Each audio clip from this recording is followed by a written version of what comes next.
Don't even think a thought like me, but you matter to me definitely. It don't matter, cause you matter. Kindness fits everybody. Everybody wants kindness. Kindness serves everybody. Everybody needs kindness. Kindness fits everybody. Everybody wants kindness. Kindness serves everybody. Everybody needs kindness. Why do we always run and hide? Pick our sides. Say we tried. Irrationally, we scream and shout. Get it out. We keep our doubts indefinitely. But now I think it's time we walk across these lines. You don't look like me, don't act like me, don't even think a thought like me, but you matter to me definitely. It don't matter, cause you matter. Kindness fits everybody. Everybody wants kindness. Kindness serves everybody. Everybody needs kindness. Kindness fits everybody. Everybody wants kindness. Kindness serves everybody. Everybody needs kindness.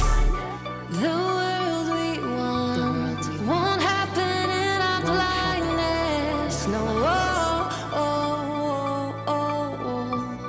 I'll do my part and meet you here with kindness. 2, 3, 4. You don't look like me, don't act like me, don't even think a thought like me, but you matter to me definitely. It don't matter, cause you matter. Kindness fits everybody. Everybody wants kindness. Kindness serves everybody. Everybody needs kindness. Kindness fits everybody. Everybody wants kindness. Kindness serves everybody. Everybody needs kindness.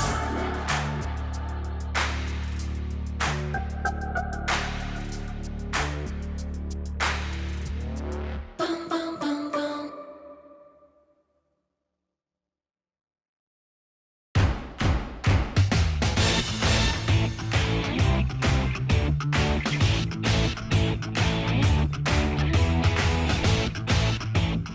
What's up, people? I am Haley, and I hope you came to cheer today because I am and always have been a super fan!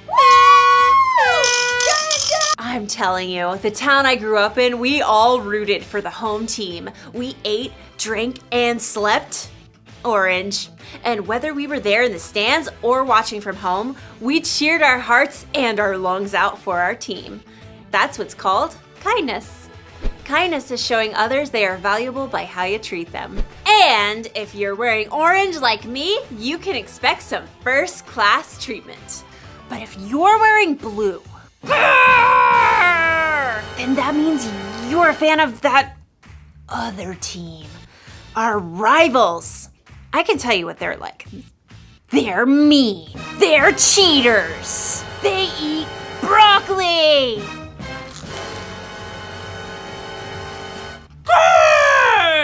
They're pretty scary. I've actually never met one in person, but that's what I've heard. I am not a fan. Not a fan. You know, if I saw someone on that blue team lying on the side of the road, you know what I'd do? I'm actually not sure what I would do. I'm not sure. But today's Bible story will help us know what we should do. Broccoli!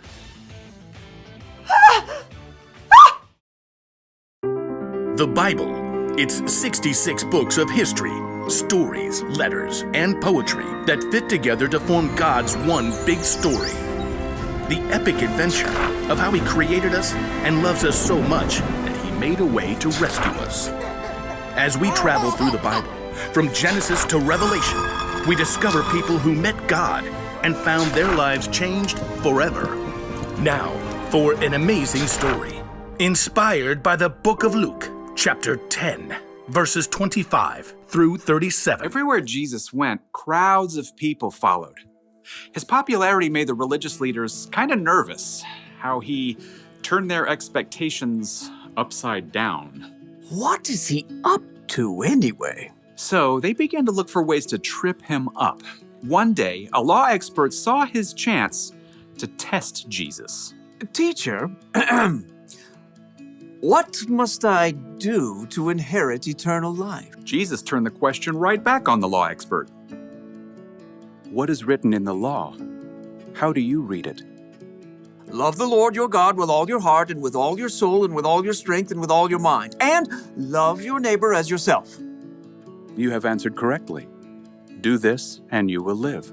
But the law expert wanted to discover the very least he could do to obey the law, so he got tricky.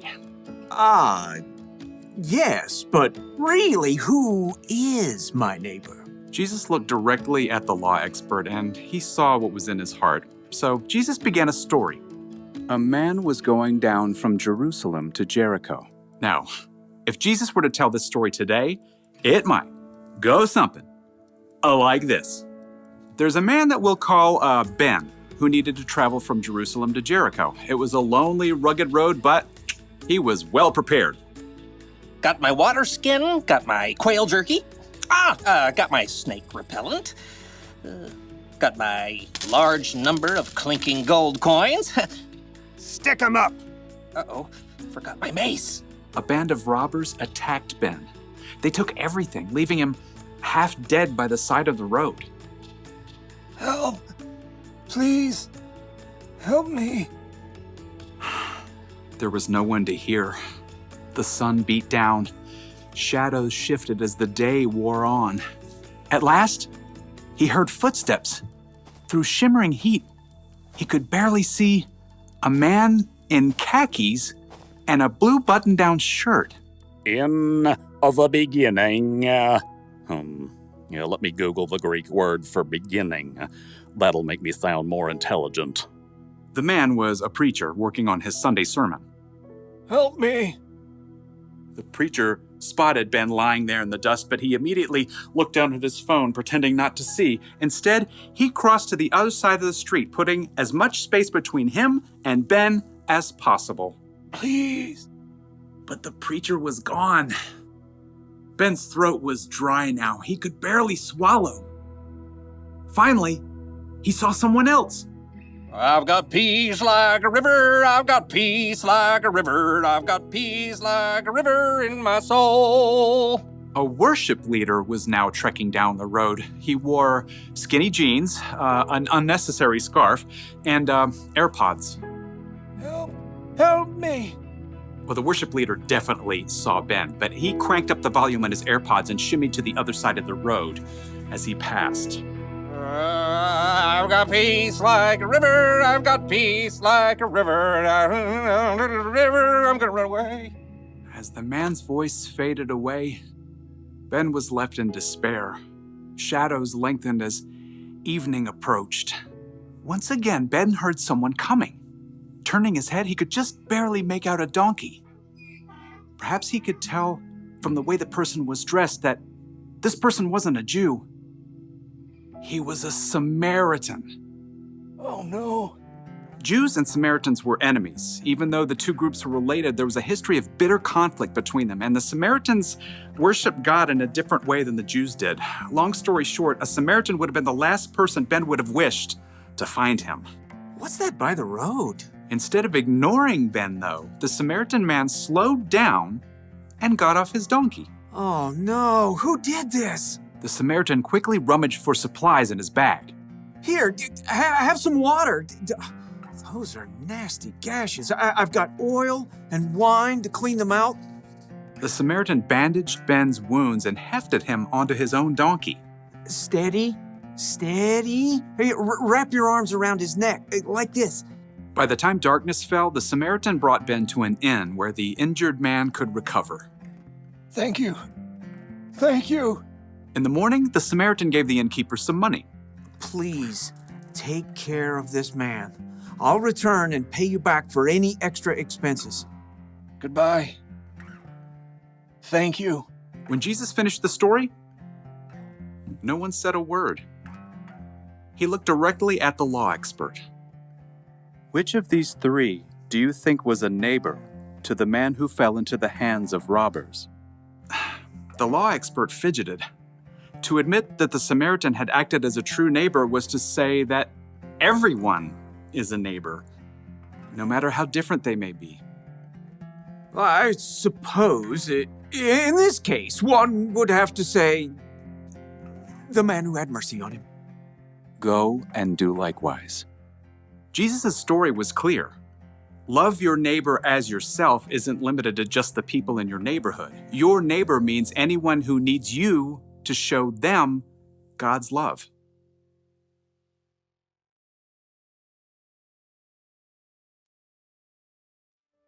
So Jesus said to love your neighbor as you love yourself. And who is your neighbor?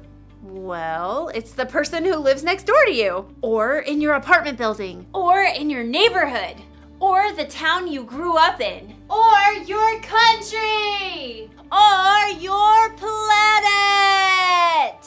In short, your neighbor is everyone. That includes people who look different from you, people who believe different from you, people who have more money than you or less money than you, everyone. Jesus said we should go and be kind to all of those people. It kind of makes me think of the fans of that blue team. If I'm supposed to be kind to everyone, that includes them. But how? How can I be kind to someone who's so different? Maybe I could try putting myself in their shoes. Whoa. Well, that's a start. What else can I do? Maybe I can find out more about the Blue fans so I can see what we have in common. Like, I'll bet they grew up rooting for their team just like I did. I'll bet they cheered their hearts and their lungs out. And I bet they ate, drank, and slept blue too. Maybe we're more alike than we think. Or maybe we're just different, and that's okay. In fact, it's incredible to know that there are billions of people with all kinds of differences all over the world. So here's the one thing for us to remember today. Be kind to people who are different from you. Don't just think about what you'd want or need. Put yourself in their jerseys and think about what they'd want or need. It really is possible to be kind to everyone. You know, I hate to admit it, but I look good in this color. And another thing, broccoli? It's really not that bad.